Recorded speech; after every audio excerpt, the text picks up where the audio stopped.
Hi everyone, Chef Jun is back right here.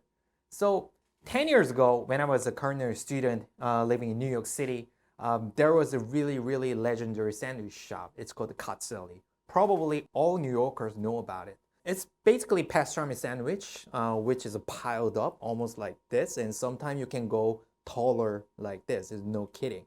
And it's really good. And I've had it almost like 2 or 3 times, but I still can't forget about how good those pastrami sandwiches is. So today I'm gonna make a similar one with the Korean touch. We have a Yuk-Jeon, which is a very thinly sliced beef that is dressed with flour and egg, and we call it jeon. So this is my style Yuk-Jeon sandwich. Let's go.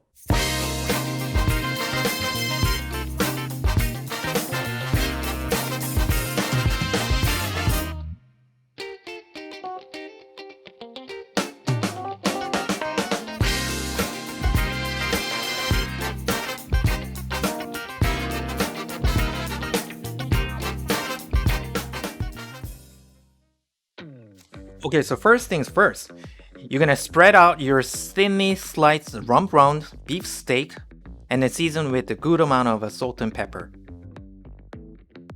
Okay, for sauce, we're gonna prepare some garlic and Korean spice chili. And this is fermented chili. It's also known as a 장아찌, which is a soy pickled chili. So I'm gonna thinly slice 2 of this fermented chili.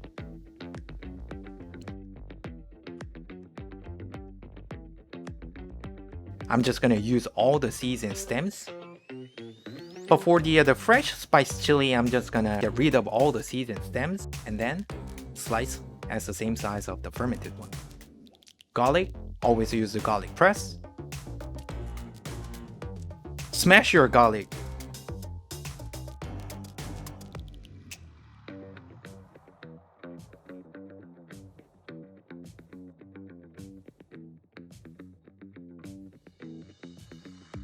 Mix all ingredients together and then add a good amount of mayonnaise.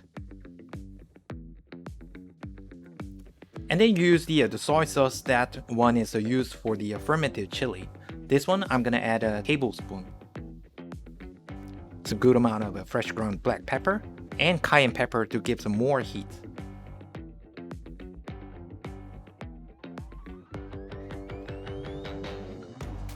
Let's give it a taste. Yeah, grate some Parmesan cheese for the seasoning. Mix it really well. Okay, for making jeon, which is a Korean pancake, we're gonna use egg and flour.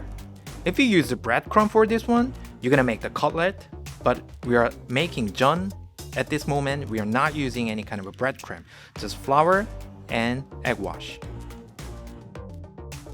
Dredging some flour. And make sure to get rid of all the excess flour and then fully coat it with your egg wash. Watch your finger because the beef itself is so thin, you don't want to tear off any of your beef. And once it's done, just make sure you fry it really well with a good amount of oil. What we are aiming for is super nice crispy golden brown on the surface side and a little bit of a medium to medium well done inside.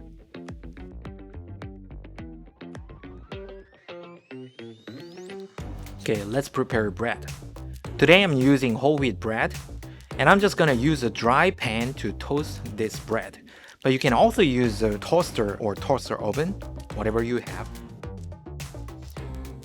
Okay, bread is done.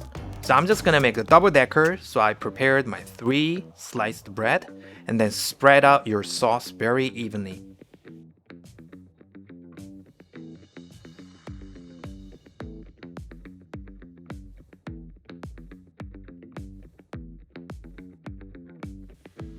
Once sauce is done, add 3 to 5 slices of Yuk-Jeon on each slice of the bread, and then spread a little bit more sauce.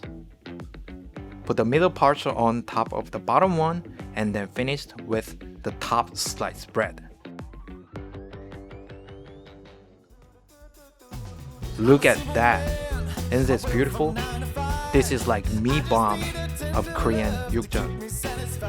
Let me slice it. Wow, this is a Yuk-Jeon sandwich. Look at this. So this is my sandwich. It's a Yuk-Jeon sandwich. All right, let's enjoy. But before that, let me introduce you the perfect pairing of this sandwich. One, beer. Next one, Korean makgeolli, which is a fermented rice wine.